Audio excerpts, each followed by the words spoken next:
ላንክሻየር ደርቢ ሊቨርፑል ከማንቸስተር ዩናይትድ ጋር የሚያከናውኑት ጨዋታ የታሪክ የኢኮኖሚ የከተማ እና መሰል በርከት ያሉ ፉክክሮችን ያጣመረ የደርቢ ጨዋታ ነው። ሁለቱ ቡድኖች የእንግሊዝ ፕሪሚየር ሊግን 20 ጊዜ በማሳካት ባለክብረ ወሰን ቡድኖች ናቸው። አሰልጣኝ ሮብን አሞሪም በፕሪሚየር ሊጉ ተከታታይ ሁለት ጨዋታዎችን ለማሸነፍ የተቸገሩበት ጊዜያቶች መቆየታቸው ይታወሳል። ባለፈው እንግዲህ በብሬንፎርድ ከተሸነፉ በኋላ ብዙ ወቀሳ ቢያስተናግዱም ግን ሰንደርላንድ ላይ አገግመዋል። በተቃራኒው ሊቨርፑል 3 ተከታታይ ጨዋታዎችን ተሸንፈዋል። ክሪስታል ፓላስ፣ ጋላታሳራይ፣ ቼልሲ እንዲህ አይነት ክራይሲስ በቅርብ ጊዜ በሊቨርፑል አልተመለከትንም። ያውም አጀማመሩ በጣም ጥሩ ነው ጀምሮ፣ ነገር ግን ሰሞነኛ ወይም የቅርብ ጊዜ ብቃቱ ግን ወረድ ያለበት ሂደት እንመለከታለን። አሉቲ ካንተ ልጀምር። ላንክሻየር ደርቢን ሶፊ አሪፍ ጨዋታ የምናይበት መርሃ ግብር ይሆናል። በየትኛውም ሁኔታ ውስጥ የዚህ ጨዋታ ክብደት ከፍ ይላል ብዬ አስባለሁ። ለምን ማንቸስተር ዩናይትድ 16ኛ አይሆንም? ሊቨርፑል ለምን አንደኛ አይሆንም? በተገላቢጦች ማንቸስተር ዩናይትድ አንደኛ ሆኖ ሊቨርፑል 10ኛ 15ኛ ቢሆን የደርቢነት ስሜት ያለመሸነፍ ስሜት ያለው ግን እውነታውን ደግሞ አንደብቅ። ሊቨርፑል አይሏል። ባለፉት የማንቸስተር ዩናይትድ ግንኙነቶች ጋር ሊቨርፑል ከፍ ያለ ውጤት አስመዝግቧል። ሊቨርፑል አንድ ጊዜ ብቻ ነው ካለፉት 14 የፕሪሚየር ሊግ ጨዋታዎች በማንቸስተር ዩናይትድ የተሸነፈው፣ 7 ማሸነፍ 6 አቻ። ስለዚህ ሊቨርፑል እያሸነፈ ነው። ግን በዚህ ውስጥም ሆኖ አሁን አልተጠቀመበትም እንጂ አርሰናል ማንቸስተር ዩናይትድ ያስጣለበት አጋጣሚ አለ። ሊቨርፑልና አርሰናል በተከታታይ አመት ሁለተኛ ሆኖ በጨረሰባቸው ጊዜያት ሊቨርፑልን ካስጣሉ ክለቦች መካከል ማንቸስተር ዩናይትድ አንዱ ነው። በየትኛውም ጨዋታ ላይ ብትመለከተው ማለት ነው። የነገውም ጨዋታ ከባድ ይሆናል ብዬ አስባለሁ። የእሁዱም ጨዋታ ከባድ ይሆናል ብዬ አስባለሁ። ግን ማንቸስተር ዩናይትድም ጥንካሬ አለው። አሁን የሊቨርፑልን ጥንካሬ አይተናል፣ ድክመቶቹን አይተናል። ማንቸስተር ዩናይትድም ደግሞ ጥሩ የሚባሉ ስታቶች፣ ጥሩ የሚባሉ ቁጥሮች እንዳሉት መናገር ይቻላል። ለምሳሌ ዩናይትድ ኤክስፔክትድ ጎሉ ኤክስጂው ጥሩ የሚባል ቲም፣ ቻንስ ክሬት ይደረጋል። ጎሎቹን ማገናኘት እንዳልቻለ መናገር ይቻላል እንጂ ቻንስ ክሬት የሚያደርግ ለጎል የተቃረቡ ኳሶችን የሚሞክር ክለብ እንደሆነ መናገር ይቻላል።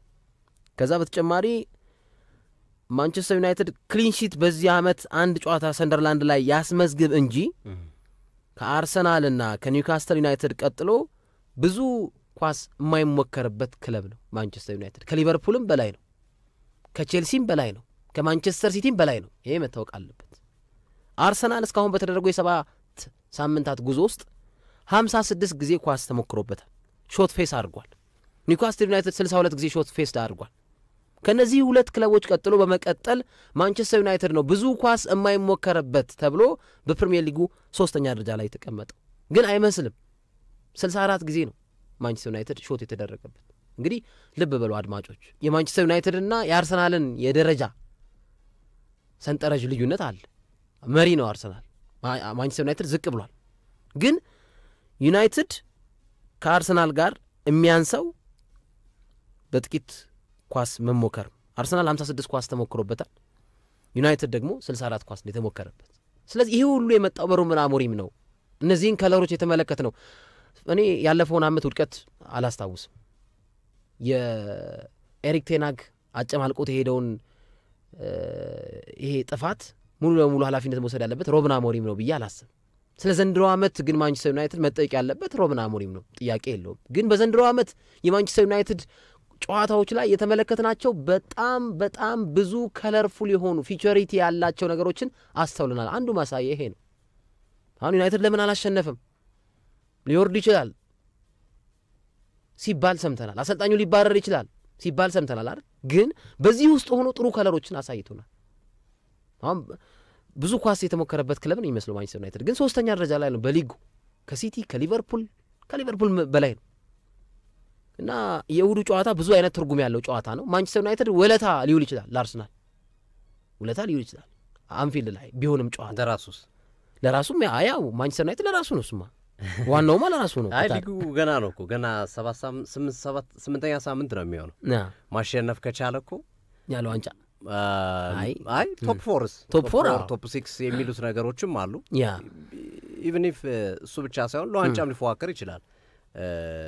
ሊቨርፑልን ከሜዳ ውጭ ድል ማድረግ ከቻለ የማይፎካከርበት ምክንያት አለ ብዬ አላስብም።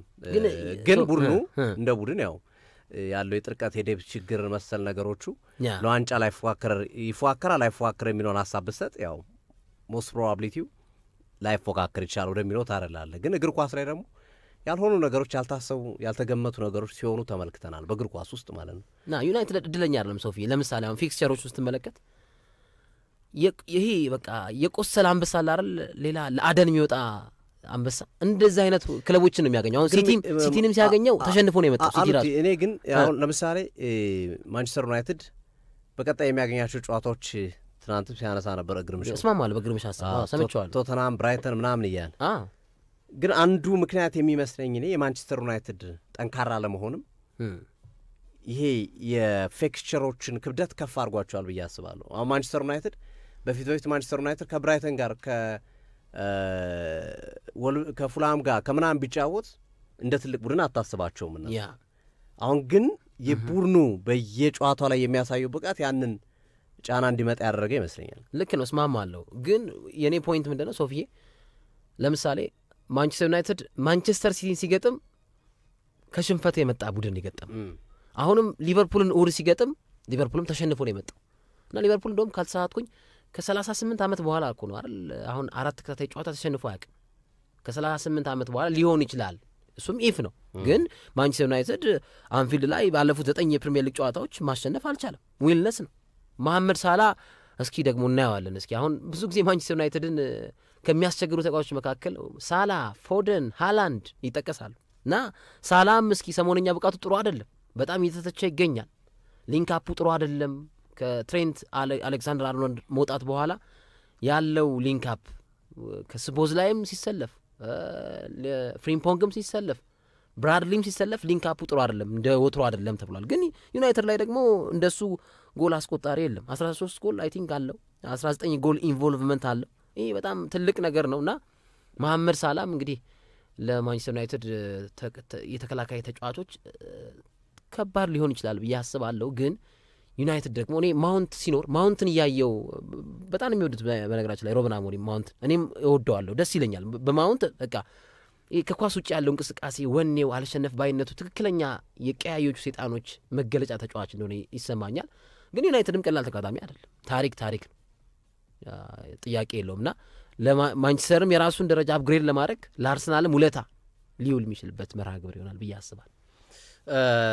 ሊቨርፑል ከማንቸስተር ዩናይትድ እንግዲህ ሊቨርፑል እንደተባለው 3 ተከታታይ ጨዋታዎችን የተሸነፈው ክሪስታል ፓላስ ጋር እንደዚሁም ጋላታሳራይና ቼልሲ ያሸነፉበት ሂደት ነው ያለው።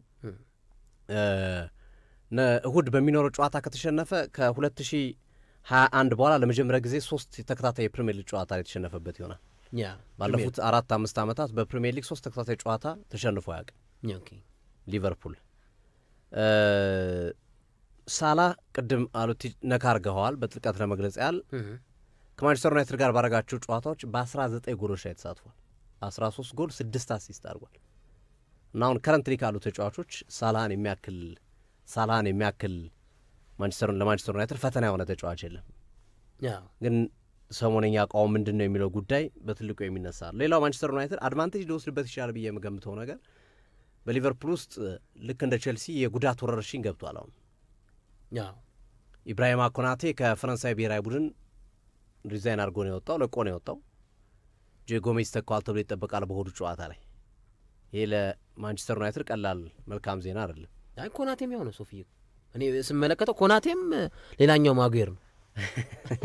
አይ ኢብራሂማ ኮናቴ እውነት ለመናገር ያው በንጽጽር ከጆ ጎሜዝ በብዙ ርቀት የተሻለ ነው። ግን ለሊቨርፑል በተለይ በአምና ጥሩ ነበር። ዘንድሮ አጀማመሩ አንዳንድ ጨዋታዎች ላይ ኮንሰንትሬሽን፣ ትኩረት እና ለጨዋታ የሚሰጣቸው ግምቶችና መሰል ነገሮች ተደራርበው ዋጋ ሲያስከፍል ቡድኑን ተመልክተነዋል። ይሄ ተጫዋች እና በቼልሲ ጨዋታ ላይ ተቀይሮ ሲወጣ ሪያን ግራቨንበርክን ነበር ተከላካይ ያደረጉት።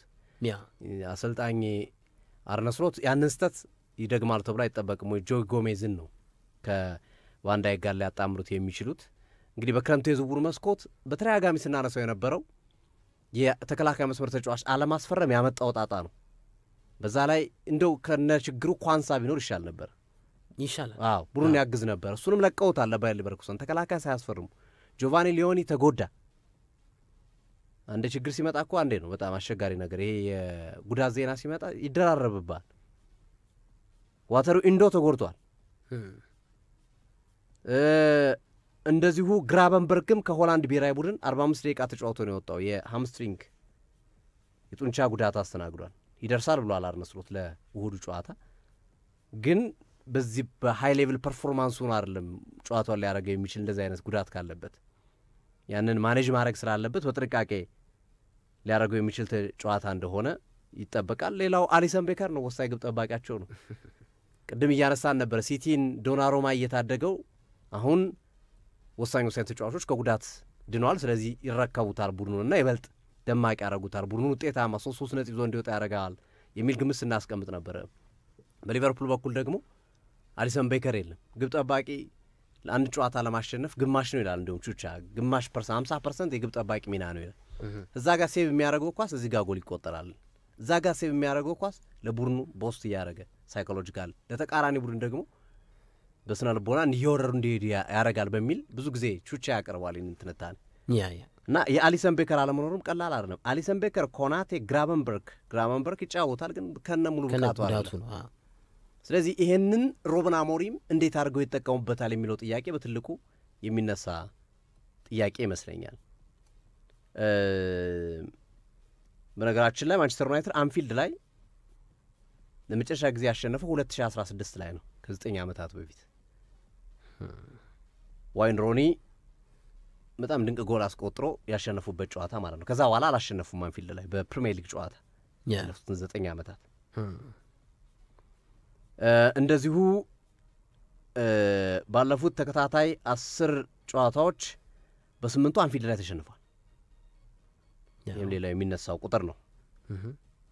በማንቸስተር ዩናይትድ በኩል ሌላው አስረሳሽ ነገር እና እንደ መልካም ነገር የሚታየው ጉዳት የለም። የጉዳት ሂደቱ መመለስ ነው ያለው። ምንም የለም። ኦልሞስት ዜሮ ገብቷል። ሌሳንድሮ ማርቲኔዝም የሳምንታት ዕድሜ ነው። ጉዳት ዝርዝር ውስጥ ሳይሆን የሚገባው ሌሳንድሮ ማርቲኔዝ ወደ ሪከቨሪና ሪከቨሪ ብቻ ሰው ወደ ልምምድ ገብቶ ግን ፊትነስ ማምጣት አለበት የሚለው እንጂ ከጉዳት አገግሟል። ግን ፊት መሆን አለበት በፕሪሚየር ሊጉ ለመጫወት። ናስር ማዝራዊ ተመልሶላቸዋል ከጉዳት እና ዜሮ እንደውም ከዳሎትን አሁን በጣም የሚጠሉ የማንቸስተር ዩናይትድ ደጋፊዎች አሉ መመልከት የሙሳኤል ማዝራዊ መምጣት ቦታውን በማጥቃትም በመከላከል ረገድም አስተማማኝ ያደርገዋል። እኔ ትልቁ ዜና እንደውም ለማንቸስተር ዩናይትድ የሊሳንድሮ ማርቲኔዝ ያው ጥያቄ የለውም፣ ግን በነገው በእሁዱ ጨዋታ ላይ የማዝራዊ መምጣት በደንብ ያጠናክረዋል። አዎ ይሄ ተጫዋች ናስር ማዝራዊ ወደ ማንቸስተር ዩናይትድ ባለፈው የውድድር ዓመት ከማቲያስ ዲሊት ጋር አንድ ላይ ከባየር ሙኒክ ከመጡ በኋላ ተጽዕኖ ፈጣሪ ዝውውሮች ናቸው። ጥሩ ዝውውሮች ናቸው በንጽጽር እነዚህ ተጫዋቾች ቡድን እየጠቀሙ ያለ። በተለይ ማቲያስ ዲሊት ከጨዋታ በጣም እየተሻሻለ የመጣ ተጫዋች ነው። ናስር ማዝራዊ አምና በጣም ጥሩ ነበር፣ ኮንሲስተንትሊ በወጥነት ሲጫወት ነበረ። ዘንድሮ የተወሰነ የጉዳት ዜናዎች አሉበት። ይህን ተጫዋች ግልጋሎት ካገኙም ሌላ ዳይናሚዝም ለሩበን አሞሪም ይሰጣቸዋል ተብሎ ይጠበቃል እና ሊቨርፑል በመጥፎ ውጤት ውስጥ ነው። ማንቸስተር ዩናይትድ ደግሞ 50-50 ነው። መጥፎም ጥሩም እያደረገ ነው የመጣው። 3 ነጥብ የሚያገኛል እንደገና ይሸነፋል፣ 3 ነጥብ የሚያገኛል እንደገና ይሸነፋል እና በዚህ አይነት ሁኔታ ውስጥ ግን ሁለቱም መቶ ከክሪሲስ የወጡ ወይም ደግሞ ክራይሲስ ውስጥ ያሉ ወይም ችግር ውስጥ ያሉ ተጫዋቾች ቡድኖች ናቸው ሁለቱም። ይሄ ሙሉ በሙሉ ከችግር የነጹ አይነት ቡድኖቹን የሚያደርጉት ጨዋታ አይደለም። ስለዚህ የትኛው የችግር መጠን ተጋላጭ ያደርጋል የሚለው በጉጉት የሚጠበቅ ይሆናል ተብሎ ነው የሚጠበቀው።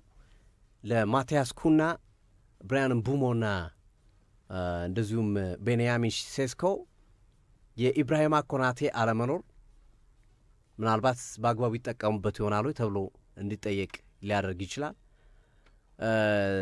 በሊቨርፑል በኩል ደግሞ ሞሐመድ ሳላህ በብሔራዊ ቡድን ደረጃ ጎል አስቆጥሯል። ለዓለም ዋንጫ አብቅቶ ነው የመጣው ግብጽን። ያ የፈጠረበት ተጽዕኖ መነቃቃት ምናልባት በነገው ጨዋታ ላይ እንደ አዲስ ሳላህን በእሁድ ጨዋታ ላይ እንመለከተው እንችላለን የሚለው እንዲጠበቅ አድርጎታል። እሁድ 12 ሰዓት ተኩል ላንክሻየር ደርቢ ሊቨርፑል ከማንቸስተር ዩናይትድ ጋር የሚያደርጉት ጨዋታ ነው። ስለዚህ ሊቨርፑል ጉዳት በትልቁ የሚነሳበት አንዱ ክፍተት ነው። የአቋም ጥያቄና የአዳዲስ ፈራሚዎች ተጫዋቾች አለመዋሃድ አሌክዛንደር አይዛክ፣ ፍሪምፖንግ፣ ቪርትዝ እነዚህ ተጫዋቾች በውድ ዋጋ የመጡ ተጫዋቾች አለመዋሃድ እና ግልጋሎታቸው በተጠበቀው ልክ አለመሆን አንዱ ቡድኑን እየጎዳው ያለ ሂደት ይመስላል እና በእርግጥ ኪርኪዝም ብሔራዊ ቡድን ላይ ነበረ፣ አይዛክም ብሔራዊ ቡድን ቆይቶ ነው የመጣው ሁሉም ተጫዋቾች እና ይሄ በብሔራዊ ቡድን ረፍት ወቅት ማዋድ የሚችሉበትን አማራጭ አሁንም አላገኙም። ከብሔራዊ ቡድን ነው የመጡት፣ በቂ ጊዜ አላገኙም አሰልጣኙ። ያው ችግር ይቀጥላል ወይስ እንደ አንዳች ታምር ተፈጥሮ እነዚህ ተጫዋቾች ተዋህደው በእሁዱ ጨዋታ ላይ እንዲሁም ታምር የሚፈጥሩበት ነው የሚለው ይጠበቃል። ለእኔ ግን የእሁዱ ጨዋታ ለማንቸስተር ዩናይትድ በጣም አስቸጋሪ የሚሆንበት አንፊልድ ስለሆነ ነው። ይሄ ጨዋታ ኦልድ ትራፎርድ ቢሆን ሊያሸንፍ ማንቸስተር ዩናይትድ ሊያሸንፍ ይችላል የሚል ግምትም ብትሰጥ ያስኬዳል። ግን አሁንም አንፊልድም ቢሆን ሶፊዬ ምን አንፊልድም ቢሆን አይተናነስ ማንቸስተር አንፊልድ ላይ መሆኑ ግን ደጋፊው ይሄ ኮፒትስ የደጋፊው ስሜት አንፊልድ በባህሪው በጣም አስቸጋሪ ነው። የተጫዋቾቹን የመጫወት አቅም በ50% የሚጨምር አይነት ስቴዲየም ነው። በቃ ፍላጎታቸውን ከፍ የሚያደርግ ተነሳሽነታቸውን የሚጨምር አይነት ስቴዲየም ከመሆኑ ጋር ተያይዞ እንግዲህ ለማንቸስተር ዩናይትድ አስቸጋሪ ሊሆንበት ይችላል።